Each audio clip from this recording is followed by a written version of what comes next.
2 hari menjelang Hari Raya Idul Fitri 1436 Hijriah, jasa pengguna transportasi jalur darat khususnya pengguna travel sejak H-7 meningkat hingga 50% jika dibandingkan dengan hari biasanya.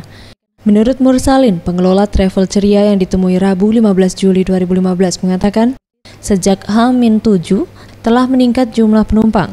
Jika di hari biasa travelnya mengoperasikan 8 unit mobil, mendekati Lebaran dioperasikan 17 unit mobil.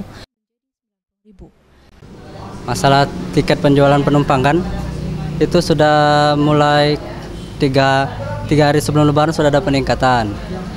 Kalau hari biasa biasanya paling kencang-kencang kita 8 mobil kan yang berangkat kan ke Jambi. Nah kalau dalam 1 hari, nah kalau menjelang Lebaran 3 hari menjelang Lebaran ini sudah nyampe hampir 17 mobil, 18 mobil gitu.